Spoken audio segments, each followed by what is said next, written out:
हिंदी नाटक में जो कि यूनिट 8 में है, अंजो दीदी नामक नाटक उपेंद्र नाथ अस्क जी का नाटक है। और आज का हमारा यही टॉपिक है। अंजो दीदी नाटक को हम कंप्लीट यहाँ पर पढ़ने वाले हैं इस वीडियो के माध्यम से। ज़्यादा बड़ा ये नाटक नहीं है, लेकिन जो भी इम्पोर्टेंट तथ्य हैं उनको ज़रूर देखेंगे और अच्छे से पढ़ने की कोशिश करेंगे। उम्मीद करती हूँ भई आपके लिए काफ़ी यूज़फुल रहेगी ये क्लास, और जो भी आपका क्वेश्चन पूछा जाना है वो यहाँ से आपको मिल जाएगा। तो सबसे पहले चलते हैं हिंदी साहित्य में उपेंद्रनाथ अस्क के बारे में थोड़ा-सा जान लेते हैं। आधुनिक काल में शुक्लोत्तर युग यानी कि शुक्ल युग के बाद में जो युग आया है, शुक्लोत्तर युग के प्रमुख कथाकार, उपन्यासकार, एकांकीकार और नाट्यकार के रूप में ये जाने जाते हैं। वहीं साहित्य में उनके विशेष योगदान के लिए उन्हें सोवियत लैंड नेहरू पुरस्कार और संगीत नाटक अकादमी पुरस्कार से भी सम्मानित किया जा चुका है। ठीक है, तो ये दोनों जो पुरस्कार इनको दिए गए हैं, इनके साहित्य में विशेष योगदान के लिए दिए गए हैं।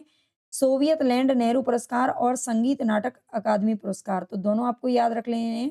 आगे है प्रमुख रचनाएँ, इनकी प्रमुख रचनाओं को देखेंगे। सबसे पहले आते हैं इनके उपन्यास, तो उपन्यास कौन-कौन से हैं? गिरती दीवारें, शहर में घूमता आईना, गर्म राख और सितारों के खेल। ठीक है, ये इनके प्रमुख उपन्यास हैं जो बार-बार पूछे जाते हैं। कहानी संग्रह में 70 श्रेष्ठ कहानियाँ, जुदाई की शाम के गीत, काले साहब और पिंजरा, ये इनके कहानी संग्रह के नाम हैं। आगे है नाटक, नाटकों में इनके में लौटता हुआ दिन, बड़े खिलाड़ी, जय पराजय, स्वर्ग की झलक, भंवर और अंजो दीदी नाटक।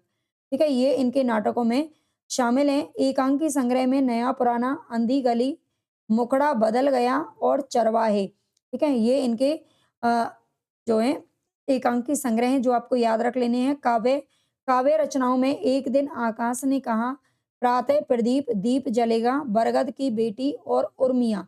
ठीक है, ये इनके काव्य संग्रह हैं। नेक्स्ट है संस्मरण। संस्मरण में मंटो मेरा दुश्मन काफ़ी पूछा जाता है, फिल्मी जीवन की झलकियाँ। इसके बाद है इनकी कुछ आलोचनात्मक कृतियाँ, अन्वेषण की सहयात्रा, हिंदी कहानी एक अंतरंग परिचय। ठीक है, हिंदी कहानी एक अंतरंग परिचय इनकी आलोचनात्मक कृतियाँ हैं। आगे अंजू दीदी के बारे में देखते हैं। अंजू दीदी एक मूल्यांकन के नाम से कमलेश्वर ने एक क्या लिखा है, इसका मूल्यांकन किया है। कमलेश्वर के द्वारा ये इनकी जो भूमिका वो लिखी गई है। ठीक है, तो अंजू दीदी एक मूल्यांकन के रूप में कमलेश्वर जी क्या लिखते हैं? अंजू दीदी की वस्तु का संबंध अभिजात्य वर्ग से है। अभिजात कुल की नारी अंजलि के मानस में, अंजू का जो पूरा नाम है वो है अंजलि।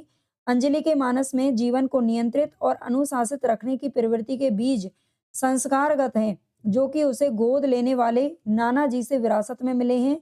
अंजू में ये ध्यान रखना है, इनको पालने पोसने वाले कौन थे?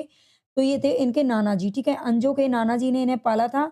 और अंजू को जो गुण मिले हैं इतना अनुशासित रहने का और इतना अपने आप को कंट्रोल करने का या दूसरे लोगों को अपने नियंत्रण में रखने का जो गुण है ना, ये कहाँ से मिला है? विरासत में मिला है अपने नाना जी से।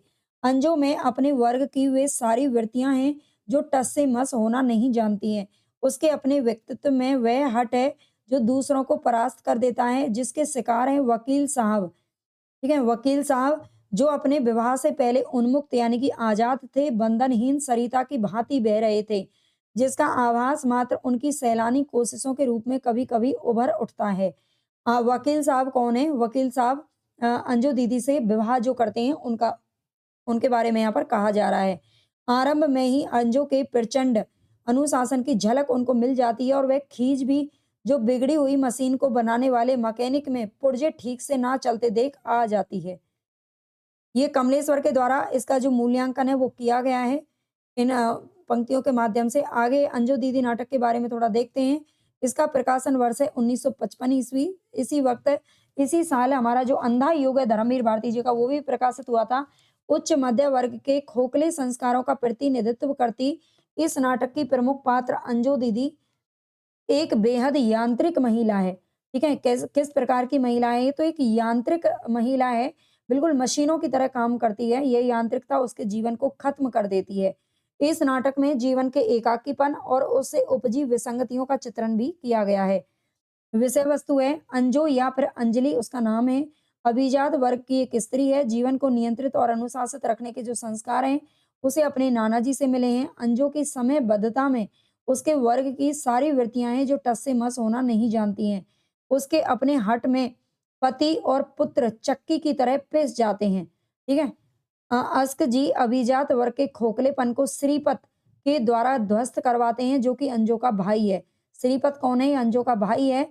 श्रीपति वह पात्र है जो अंजो के जुल्मों को समझ पाता है और उसके दुष्परिणामों का अनुमान भी लगा पाता है। यह नाटक 2 अंकों में लिखा गया नाटक है, छोटा नाटक है। दोनों अंकों में 3-3 दृश्य इसमें दिए गए हैं, ठीक है? दृश्य याद रख लिए कितने हैं? सारांश इसका देखते हैं। पहला अंक, पहले अंक में क्या होता है?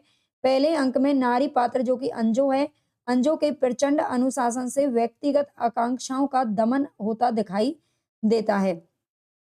उसका बेटा नीरज चाहकर भी क्रिकेट नहीं खेल सकता है और इंद्र नारायण जो कि अंजू के पति हैं, अंजू के खौफ से उसकी दास्ता के शिकार नजर आते हैं। श्रीपत का घर में प्रवेश होते ही कुछ देर के लिए ही सही एक हल्कापन और खुश मिजाजी आ जाती है। वह नीरज के सपनों को पंख देता है। अनीमा जो कि अंजू की सहेली है, उससे मजाक करता है, यहाँ तक कि मशीन बन चुके नौकरों से भी हंसी ठिठोली करता है। कौन? श्रीपत। ठीक है, यानी कि उसने अपना जो घर है वो बिल्कुल ऐसा बना दिया है जैसे कि फैक्ट्री में सभी मशीनें काम कर रही हों, चाहे वो नौकर हो, चाहे वो खुद हो, उसका बेटा हो या कोई भी हो। उसे बिल्कुल समय से अंजू खुद कहती भी आगे हम क कथनों में पढ़ेंगे कि उसे ऐसा लगता है कि जो मेरा जीवन है ना, वो इस घड़ी की भाँति है और मैं चाहती हूँ कि मेरे आस-पास जितने भी लोग हैं जितने भी मेरे परिवार के सदस्य हैं, वो इन घड़ी के सुइयों की तरह ही चलें। है ना? बिल्कुल अपनी टाइम से उठें, टाइम से बैठें, टाइम से सारे काम करें। बिल्कुल एकदम, है ना? मशीन की भाँति, घड़ी की भाँति। आगे है दूसरे अंक में क्या होता है? दूसरा अंक 20 वर्ष बाद की कहानी से शुरू होता है। जो दूसरा अंक है, वो इसमें 20 वर्ष की बाद की कहानी दिखाया गया है। अंजू इस अंक में नहीं है क्योंकि वह चल बसी है। अंजू द्वारा विचारों और मान्यताओं को लादने का अत्याचार कितना बड़ा था, इसे आगे चलकर स्वयं नीरज भी महसूस करता है। नीरज यानी कि जो अंजू का बेटा था। मन क्रिकेट में और आँखें उसकी पढ़ाई में रहती हैं, फल तुम्हारे सामने है, ना तो वो क्रिकेट का कप्तान बन पाया और ना ही आईएएस बन पाया, है ना? क्योंकि उसके मन में चाहत होती थी कि वो भी दूसरे बच्चों की तरह जाकर के खेले, वो भी थोड़ी बहुत देर क्रिकेट खेले, लेकिन अंजू ने उसकी माँ ने उसे कभी इस चीज़ की परमिशन दी ही नहीं, है ना? और आजकल आप लोग देखते भी हैं, आजकल के जो बच्चे हैं ना, वो बिल्कुल अपने घर में ही बैठे रहते हैं, घुसे रहते हैं, कहीं बाहर निकलते नहीं, खेलते नहीं, कुछ करते नहीं, है ना? या तो फ़ोन में या फिर टीवी या फिर इस तरह से चीज़ों में लगे रहते हैं। तो इसी तरह से वो कोई भी सफल में अपने कोई भी जो लक्ष्य है उसको प्राप्त नहीं कर पाते हैं। वैसा ही अंजू का जो बेटा है वो नहीं कर पाया। नीरज भी अपनी पत्नी ओमी से कहता है, जब तक वे ज़िंदा रही अपनी माँ के बारे में कहता है कि जब तक वे ज़िंदा रहीं, उन्होंने इस घर की ज़िंदगी पर ब्रेक लगाए रखा। उसे स्वतंत्रता से बढ़ने और फलने-फूलने दिया ही नहीं। इंद्र नारायण जो कि अब जज बन चुके हैं, नाटक के अंत में कहते हैं पहले वो वकील थे, लेकिन उसके मरने के बाद वो जज बन चुके हैं। ज़रा-सी गलती पर अपनी सनक में तुमने मेरे 5 बरस रेगिस्तान बना डाले अंजो, ठीक है? वो कहती है कि ज़रा-सी गलती पर अपनी सनक में तुमने मेरे 5 बरस रेगिस्तान बना डाले, इस घर को घड़ी की तरह नहीं, इंसानों की तरह जीना चाहिए। ये नाटक के अंत में किसने कहा है? तो इंद्र नारायण ने कहा है। नोट है, नाटक के दूसरे अंक में यह स्पष्ट होता है कि अंजू क्यों और कैसे मरी। ठीक है, अंजू क्यों और कैसे मरी? क्योंकि वो टाइम से सारे काम करेगी। जो इंसान मतलब खुल के जिंदगी नहीं जिएगा तो उसकी जिंदगी ऐसे ही जल्दी खत्म हो जाती है। आगे है प्रमुख पात्र अंजलि। अंजू दीदी अपने विचारों को दूसरों पर थोपने की मनोवृत्ति उसे संस्कार में मिली थी। उसके लिए उसका बनाया नियम कानून प्रधान था। उसकी जिद ने पूरे घर में एक तनाव बनाकर रखा हुआ था। वह जिंदगी को निर्जीव घड़ी की तरह देखती है। वह स्पष्ट कहती भी है, मैं चाहती हूँ कि मेरा घर भी घड़ी की तरह ही चले। हम सब उसके पुर्जे बन जाएं और नियम पूर्वक अपना अपना काम करते जाएं।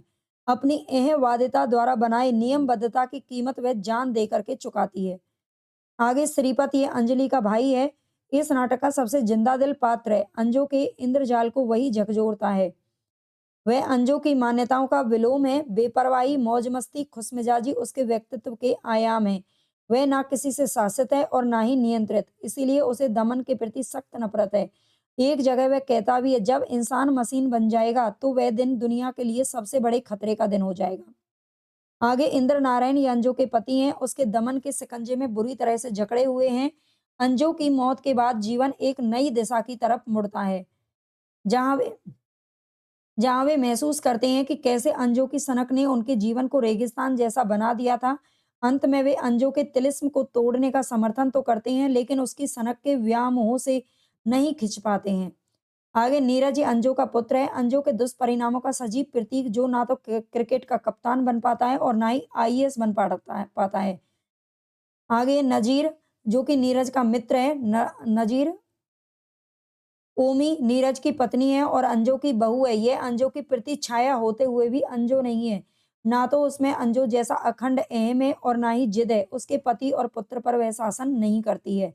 नीलम नीरज और ओमी का पुत्र है। अनीमा अंजू की सहेली है। आगे गौण पात्रों में कौन-कौन है? तो ये राज, वकील साहब, नौकर नौकर राजू और मुन्नी। अपनी माँ की तरह का ही शासन नीरज अपने पुत्र नीलम पर भी करता है, ये भी ध्यान रखना है। नीरज भी अपनी माँ की तरह का जो शासन है वो अपने आगे चलकर अपने पुत्र पर करता है। सीधी-सी बात ये है कि माँ-बाप का जिस तरह से अपने बच्चों को रखते हैं ना, आगे चलकर बच्चों में भी वही संस्कार रह जाते हैं और वो अपने बच्चों को बिल्कुल वैसे ही रखना चाहते हैं।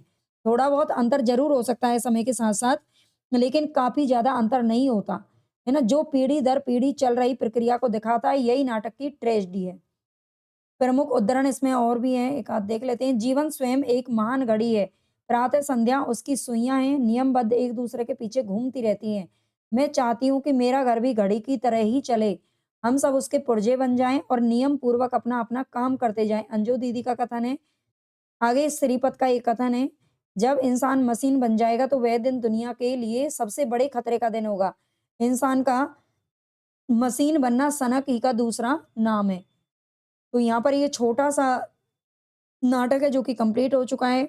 आपको अच्छा लगा हो तो लाइक सब्सक्राइब ज़रूर कर लेना, शेयर कर देना और अगर आप पेड इन सब की अगर आपको पीडीएफ चाहिए, पीडीएफ यूनिट 6 से लेकर 10 तक, यूनिट 6 से लेकर 10 तक की पूरी पीडीएफ चाहिए तो ये आपको एप्लीकेशन से मिल जाएगी।